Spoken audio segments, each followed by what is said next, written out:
Right now, beneath your feet, under miles of ocean water, 300 cables are carrying every dollar you've ever sent. Every Netflix show, every bank transfer, every secret, and they're no thicker than a garden hose. Forget satellites, forget the cloud.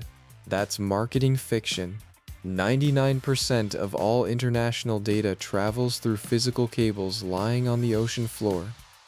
We're talking about $10 trillion in financial transactions daily, flowing through fiber optic threads wrapped in steel, resting in total darkness 7,000 feet down. This is the most critical infrastructure on Earth that nobody talks about.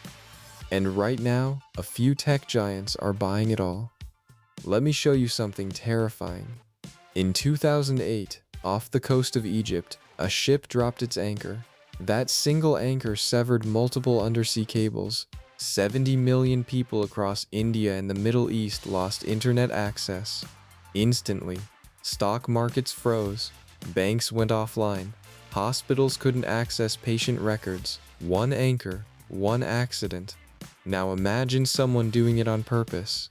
These cables are the actual physical backbone of civilization, and they're almost completely unprotected. The global economy doesn't run on satellites like most people think. Satellites handle less than 1% of international data traffic. They're too slow, too expensive, too limited.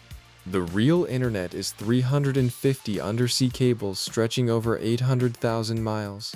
That's enough to wrap around Earth 32 times. Every email to London, every Zoom call to Tokyo, every stock trade to Frankfurt. All of it travels through these cables at the speed of light through glass. Literally. Light pulses carrying ones and zeros through strands of glass thinner than a human hair. But here's what nobody tells you. Installing just one of these cables costs anywhere from $300 million to $500 million per cable. And there's only a handful of ships on Earth capable of laying them. These aren't normal ships. They're floating engineering miracles worth $200 million each. They carry thousands of tons of cable in massive circular tanks below deck. The cable feeds out the back at walking speed, while the ship moves in GPS-perfect straight lines across the ocean. For weeks, sometimes months. Through storms, over underwater mountains, across trenches deeper than Everest is tall. The crew uses robotic submarines to bury cables in the seabed where it's shallow. In deep water, the cables just lie there, on the ocean floor, unburied, exposed. A single cable can carry 200 terabits per second. That's 40 million high-definition video calls happening simultaneously through one cable. The glass fibers inside are so pure that if seawater were that clear, you could see to the bottom of the Mariana Trench. These cables last about 25 years before companies lay new ones with better technology. And here's where it gets interesting. For decades, telecom companies like AT&T and Verizon owned these cables. They sold capacity to everyone. Neutral highways. But in the last 10 years, everything changed. Google, Meta, Amazon, and Microsoft started buying their own private undersea cables. Not renting capacity, owning entire routes. Google alone now owns or co-owns 16 subsea cables. Meta has invested in 17. Together with Amazon and Microsoft, they've spent over $10 billion building private underwater networks. They've gone from owning 0 cables in 2010 to controlling more than half of all undersea bandwidth today. Think about that. 4 companies control more undersea internet capacity than every telecom company and every government combined. They're not just tech companies anymore. They're infrastructure monopolies. When Facebook announces a new cable from California to Singapore, they're not asking permission. They're building parallel internets that only they control. Google can decide which data gets priority on their cables. Meta can route traffic however they want. And because they own the physical infrastructure, competitors have no choice but to rent from them, or build their own cables for $500 million each. The barrier to entry is impossible. This gives them unimaginable power over global communications. But it gets darker. These cables cross international waters and multiple countries' territorial seas. They land on beaches in dozens of nations. Each landing site is a vulnerability. In 2023, someone cut the cable connecting Taiwan to its outlying islands. Deliberately. With precision, 50,000 people lost internet access. The cable was cut in 3 places simultaneously.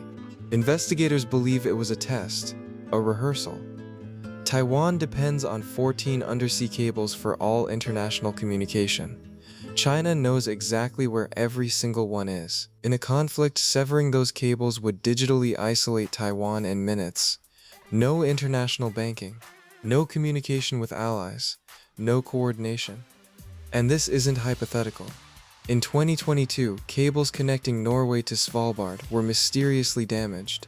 Svalbard hosts crucial Arctic research stations and satellite facilities. NATO called it sabotage. Russian vessels were seen in the area days before. The same year, cables in northern France were cut, then Scotland, then Taiwan again. A pattern is emerging. These aren't accidents anymore. And here's the terrifying part. International law barely protects these cables. They fall into weird jurisdictional gaps. In international waters, there's no police force, no surveillance. A submarine could cut 20 cables in one night, and we wouldn't know who did it. The economic damage would be catastrophic. Europe and the US are connected by about 20 major cables. If half were severed, transatlantic internet speed would drop by 80%. Banking systems would struggle to sync. Markets would panic. Economists estimate that cutting major routes could cost the global economy $7 billion per day. Every day they stay cut. And repair? That takes weeks. You need to dispatch one of those specialized ships. Find the break in total darkness miles underwater. Pull up both ends of the cable. Splice in a new section. Lower it back down. In good weather, it takes 10 days minimum per cable. If multiple cables were cut across different oceans simultaneously, we don't have enough ships to fix them quickly. The repair backlog would last months. Now add this to the equation. China is building its own undersea cable network at unprecedented speed. The Digital Silk Road, they call it, connecting Asia, Africa, and Europe through Chinese-owned cables. Huawei Marine, now called HMN Tech, has laid cables for over 50 countries. Many of these nations can't afford Western cable companies. So China finances the entire project, builds it, owns it, and suddenly internet traffic for half of Africa routes through Chinese infrastructure. Every packet of data potentially observable. This isn't paranoia, this is network topology. Whoever owns the cable can see the traffic. They can prioritize it, slow it down, copy it, or cut it off entirely. In 2021, the US blocked a cable project connecting California directly to Hong Kong. Google and Facebook had already spent hundreds of millions on it. The government said no, national security risk. The cable now stops in Taiwan and the Philippines instead. Because infrastructure is destiny. Control the cables, control the information, and information is everything. Financial data, military communications, diplomatic cables, corporate secrets, all flowing through physical choke points on the ocean floor. The Strait of Malacca has 17 cables running through it. 40% of Asia's internet passes through that narrow waterway. One coordinated attack there would digitally cripple 2 billion people. The Suez Canal? 7 major cables. The English Channel? Dozens of cables in a tiny area. These are single points of failure for entire continents, and almost nobody is guarding them. Some countries are waking up.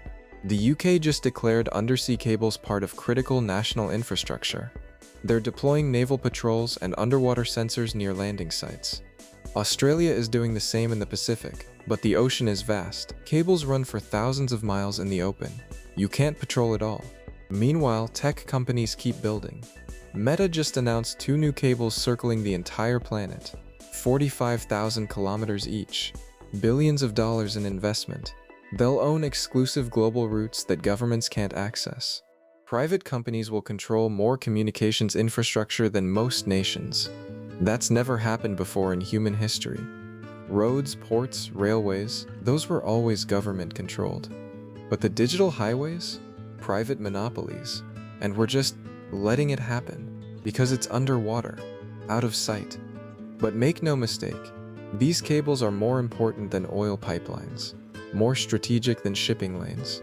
They carry the lifeblood of the modern economy. Every second, trillions of dollars in value flow through them.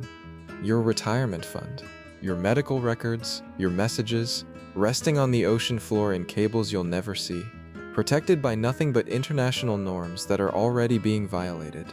This is the fragile thread holding digital civilization together, and most people don't even know it exists.